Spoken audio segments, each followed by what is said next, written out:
This is NEGOTIATEx TV. Hello and welcome to the NEGOTIATEx Podcast. I am your co-host and co-founder, Nolan Martin, and with me is my great friend and engaging co-host, Aram Denesian. Aram, how are you doing today, sir? I'm great, Nolan. Thank you. We're coming off of an engaging conversation with the Florida mayors as we went down to the conference. How are you feeling about everything that we did down there, Aram? It was a great experience. What a great group of folks. And excited to join in today on today's conversation. So let me go ahead and I'm going to introduce our guest.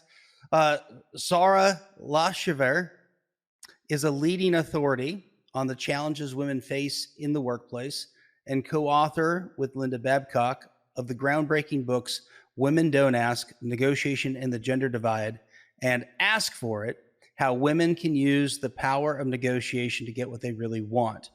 She lectures and teaches workshops about women in negotiation, barriers to women's leadership, gender issues in the American workforce, and the multiple factors influencing women's long-term career success for corporate audiences, college, universities, law firms, government agencies, and women's leadership conferences, both in the United States and around the world. Sara worked as a research associate and principal interviewer for Project Access, a landmark Harvard University study that explored impediments to women's careers in science, and is a founding faculty member of the Carnegie Mellon Leadership and Negotiation Academy for Women. She also served as senior fellow at the Center for Work-Life Policy, now known as the Center for Talent Innovation, and as an academic coordinator for the inaugural WIN Summit, a national conference focused on helping women learn to negotiate. Sara earned her bachelor's degree from Princeton and a master's degree from Boston University. She lives in Concord, Massachusetts. Sara, thank you for joining us today. Welcome to this program. Thank you. Nice to be here. Well, Sara, we like to always kick off the conversation here where we kind of ask you about your journey to becoming a negotiator. You know, are there any key developments that you hit along the way to get you to this point today? Sure. So I guess to start with, my father, although he had 2 boys and 2 girls, said to all of us, never take no for an answer the first 3 times. And that actually turns out to be pretty good guidance. Occasionally a woman will raise her hand when I give a talk and say, well, what if they say, what about no? Don't you understand? Then you can laugh and say, always worth checking. Let's keep talking about it. Ask some questions about why it's a no and keep going. And beyond that, another piece of it is that my mother went to work when I was a kid. She worked throughout my childhood and obviously well into my adulthood. And she encountered a lot of issues in the workplace as a professional woman that really alerted me to what was going on and what women face. And I studied it in school. I experienced it myself. And here I am. And just beyond that, I met Linda Babcock, who is this wonderful scholar, behavioral economist at Carnegie Mellon, who had done a lot of research on women's challenges when they negotiate, and she and I hit it off. She had some great research that I think would speak to and did in fact speak to a general audience, not just other professors. And so we wrote our books together. I'd love to dig into some of that work that you've done with Linda. What would you say are the common differences between how women and men approach negotiating? Sure. Well, the first big difference is men just do it more. One study Linda did showed that men negotiate for themselves at work, so for things that will help them get ahead professionally, 4 times as frequently as women. So that means if every quarter, every 3 months or so, you as a woman gets up your nerve and goes in and asks for something that will help you get ahead, the typical man is doing that 16 times a year. He may not be getting everything he's asking for, but simply because he is asking for so many more big and little things, he is going to move ahead of you faster if you're a woman. The other thing is that men aim higher when they do negotiate. They feel more entitled to get rewarded for what they're doing. And one study showed that they ask for 30% more than women do, typically. And as a corollary, if you ask for 30% more, you have a pretty good chance of getting 10% more. And that can be a real difference when it's basically compounded over the course of your career. So men ask more, they aim higher, and they feel more entitled to negotiate and get what they want. So there's a lot of interesting research, some of which you may have heard, that men will apply for a new position, stretch opportunity, change of jobs when they have maybe 60% of the qualifications listed on the job posting. Women will not raise their hands. They will not ask for more unless they have 95% of the qualifications listed on the job posting. So men just feel like they can negotiate based on what they believe to be their potential, whereas women negotiate based on what they think they have already proven conclusively that they're able to do. Does any of that research you just shared, does it change as you look at women who are also members of other identity groups? It's harder. Whatever marginalized, minority, disregarded, unappreciated group you belong to, it compounds the problem. If you're a woman and you're also a first-generation immigrant, if you're a woman and you're a person of color, if you're a woman and you're disabled or you have a disability, those will all make this more difficult. You mentioned your mom going back to work when you were a child and the ability to learn from that and the impact that had on you.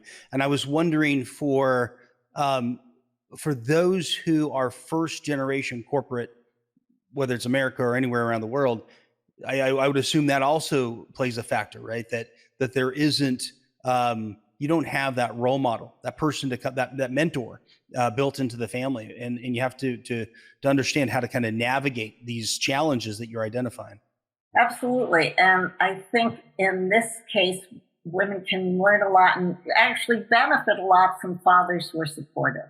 And I like to say there's nothing that turns a man into a feminist faster than having a brilliant, talented daughter, enter the workforce and not get appreciated and rewarded. And those fathers often provide a lot of support and guidance for their kids. Now, I appreciate that. I have 6 kids. Wow, Sara. Congratulations. And so four of them are brilliant young women, and on their way to be. I have 2 girls and then 2 boys in the middle and 2 girls at the end. And so I appreciate that challenge. And you talked about your dad saying, don't take no for an answer the first 3 times. I love that. I'm curious where you were in the birth order. Do you see any birth order effects on the way that women are inclined to negotiate? Does that show up anywhere in the research? I don't know if it does. I'm not aware of that research. I'm number 2. We're kind of boy, girl. And so as the oldest girl, closely identified with my mom, there may have been some benefits, but my younger sister, who was the youngest of 4, is also very successful and good at asking for what she wants. I had always heard that number 2s make the best negotiators. I'm a number 3, so I have to defer to my older sister, who's the number 2. I'm also one of 4 kids. As you share your research, I'm curious, does it make any difference whether a woman is negotiating with a man or another woman? Very interesting. I get asked this question absolutely every time I speak or teach a workshop or have a casual conversation with somebody about negotiating. And there's a general perception that a lot of women have that women who are more senior, women supervisors, are not as supportive of them as they would like, and that it's actually harder to negotiate with them, or they had some dragon lady boss or mean girl boss. And the research doesn't really bear that out. Research suggests that when 2 women are negotiating together, they actually reach better agreements for both sides because they share more information, they ask each other questions, they kind of get down to the business of finding a win-win solution where everybody comes out in a better position than they were going in. Now, because I hear this so often, I kind of dug into it. And what the research does suggest is that when women bosses, supervisors, are not as supportive as women expect, we mark it because it violates our expectations for women that they will be caretaking and whatever, socially nurturing. But when men act like sharks, they are, self-interested, eyes on the prize, goal-focused, that aligns with our gender expectations, and we don't mark it in the same way. And in fact, I've talked to many men, hedge fund managers, people in finance and law. It's like, yeah, I'll go after what I want, and, consequences to other people be damned, but it doesn't bother us or stay with us in the same way when a woman does. And I was going to ask, and let me combine two questions. Does industry matter, whether it's a very mature industry where you have lots of standards to go to and look at, versus something that's new, more entrepreneurial, a small startup? And also, does it matter whether a woman is negotiating for herself, for others, or behind on behalf of the corporations? Let's start with industry. Basically what we know is that it's especially hard for women in fields that are largely dominated by men. So if there are very few women in senior roles, very few role models, then it becomes more difficult for women. That said, in fields that are dominated by women, you will find that often the people in the most senior roles turn out to be men, or the people who get rewarded more. Say in nursing, male nurses typically on average are paid more than female nurses, and they advance to be, nurse managers faster. So there are problems everywhere in terms of the type of industry, startup versus well-established. I'm not sure that matters so much, although again, I don't know that there's research that parses that really finely, but I do think it matters if the founders or most of the people working there are, say, millennials or Gen Z rather than boomers, because a lot of men in those younger cohorts have grown up with mothers who work. They have wives who work. They have sisters and friends who work. And they also often want many of the things that women have always wanted. They want a better work-life balance. They want to have time to attend a kid's soccer game or pay attention, practice their hobbies, devote time to their causes, that sort of thing. And so when men want what women want, of course, things change. Now, that doesn't mean that there aren't, really goal-driven and heedless men who are founding startups and behaving badly. We can all name some from the news.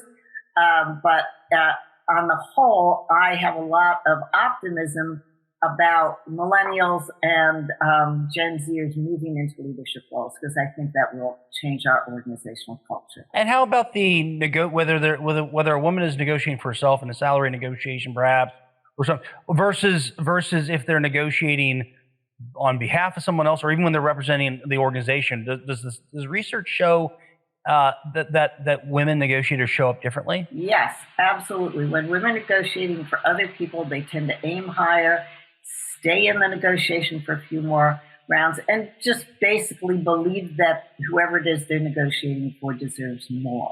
And there's great research showing that when women do exercises in the lab and they're asked to indicate how much they think the work is worth, they cite numbers way lower than, say, men will cite for the same work. And it's not that women think they're not as good at counting dots or evaluating freshman application materials or whatever the study was testing. But if they are saying, how much would this work be worth if someone else was doing it, they'll estimate it more highly. They'll say it's worth more.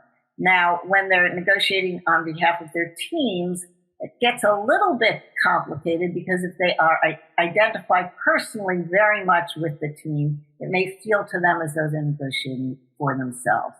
They're negotiating for people they supervise as opposed to whatever the rights, opportunities, resources for the team as a whole, then they will probably do a little better, aim a little higher. The same is true when women have, their own startups, when they've started their own businesses. Often they identify very closely with the business, and they feel a little less comfortable aiming as high as they would, say, if they were negotiating on behalf of an employer whose work they admire and want to represent strongly. In your research, do you see any natural strengths? We've talked about the challenges, but natural strengths that women bring that they should use more often in their negotiation? Absolutely. What research shows us is that women tend to take a more collaborative, problem-solving approach to negotiation, whereas men are more likely to go in, I win, you lose, it's a zero-sum game, I'm going to get in there and, beat up the other guy or whoever it is and win. And decades of negotiation research have shown that collaborative, problem-solving approach actually produces better outcomes, again, for both sides. People share more information.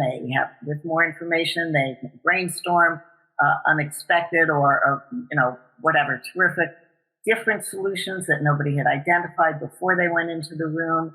And that collaborative problem-solving approach also is good for their relationship with the other person. If you go in and you beat somebody up or you play hardball and they walk away feeling like they're a little bruised or they haven't been treated fairly, they are not going to be so ready to negotiate in an open-handed way going forward.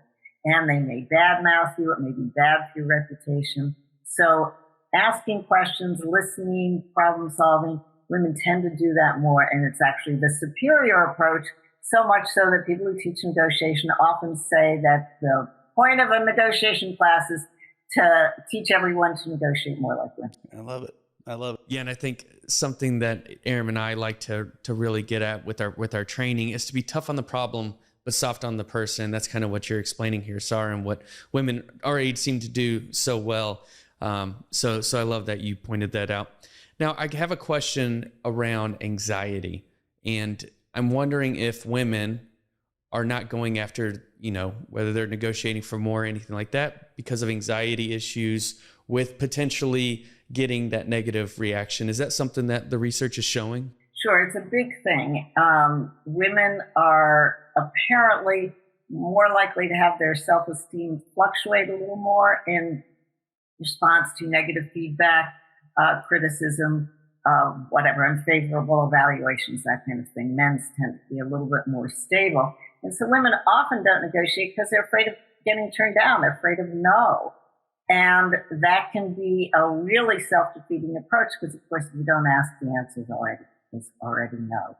Now, there are several good things you can do to push back against that anxiety, manage it, etc. First of all, do your research. The more research you have about comparables, what other people are getting paid, what other opportunities people are getting offered, what the market is paying, rewarding outside of your organization. So, peer organizations or competitors, and also research that shows what you've accomplished, what value you've brought to the organization, or the potential benefits of them giving you what you want, how that will help the organization or the boss, the other person on the other side of the table, achieve their performance targets. You can go in and make that argument that will not only, help you presumably get a better outcome, but it will help you feel more confident because you've really got a strong presentation, you've really got a strong proposal, a strong argument to make. The other thing that I recommend, and I really want to stress this, is role playing. If you feel anxious about negotiating, then it's a great tactic to get together with someone you trust, a colleague, a friend, family member, whoever, and brief them thoroughly about what you're worried about, and then play it through several times and get them to push your buttons, insult you, embarrass you, make you mad, whatever, speak in an unkind, and then practice calm responses that move things away from conflict, away from those flashpoints to this more constructive problem-solving mode. That's terrific for a couple of reasons. One is, of course, if what you're worried about happens, you're going to have a prepared response. But the other thing is that if the emotion that you're worried might be triggered, that could make you lose your composure or want to run out of the room, if it's triggered, it will have already been triggered in the role play. And so the emotion itself won't surprise you. And it turns out it is the emotion as much or more than anything else that tends to derail us. Look, I don't know, I'm upset, I feel like it's out of control, and we run out of the room. So I'm a big fan of role playing. And then there's sort of the behavioral piece. If you can schedule your negotiations so you can go for a run beforehand or swim if endorphins tend to calm you down, or maybe take a break for yoga at lunch or to do some meditating. Have lunch with the people who make you feel like the most hilarious, delightful, charming person in the world. Don't have a drink. Good advice. Yeah, definitely don't do that. And, sometimes promising yourself an added incentive. If you stick with your plan, you'll reward yourself with a purchase, a piece of jewelry, a sports car, whatever, maybe a great vacation, whatever it is that'll make you think, yeah, that's going to make me smile. I'm going to keep going. And the smiling itself helps calm down whatever, lower the temperature, because when you smile at somebody, because of the way our neurons mirror the neurons in somebody else, the other person is very likely to smile. And when people smile, that does in fact cheer them up. Even when it's a phony smile, but it just cheer people up. And people who are more cheerful are more creative and tend to reach better agreements.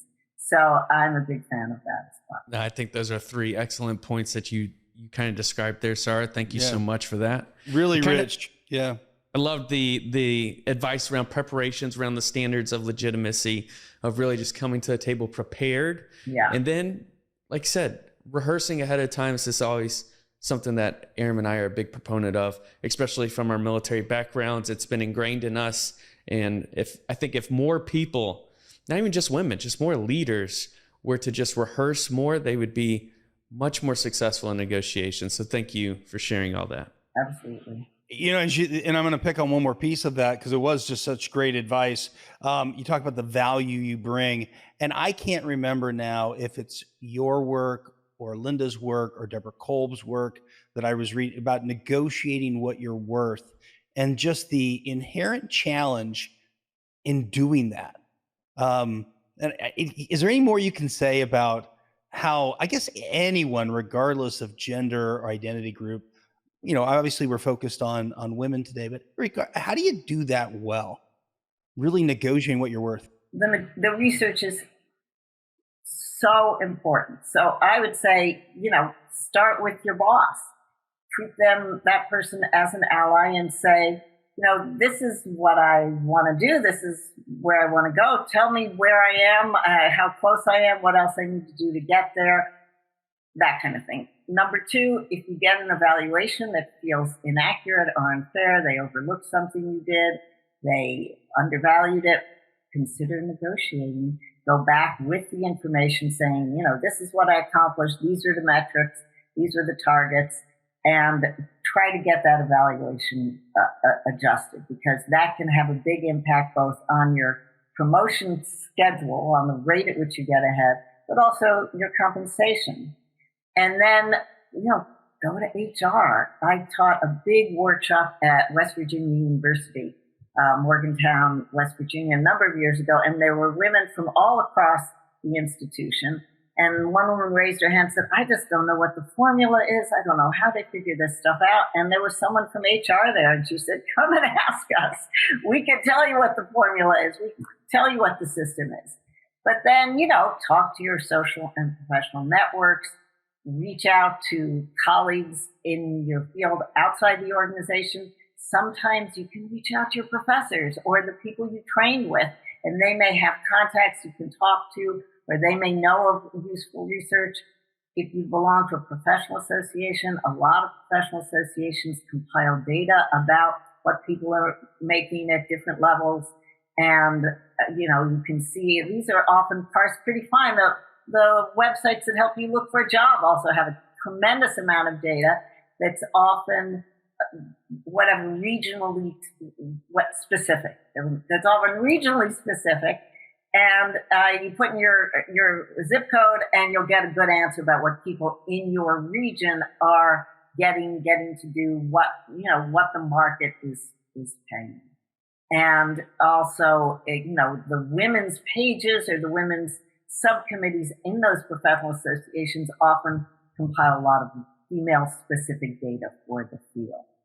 And then one more thing I'll say is, wherever you trained, wherever you got your undergraduate degree, your MBA, your PhD, your medical degree, the career services departments of those institutions not only often collect tremendous data, but they can put you in touch with people who went to the same school you went to, who might be in the field, either at your organization or peer organization, who are usually happy to talk to somebody who went to the same institution.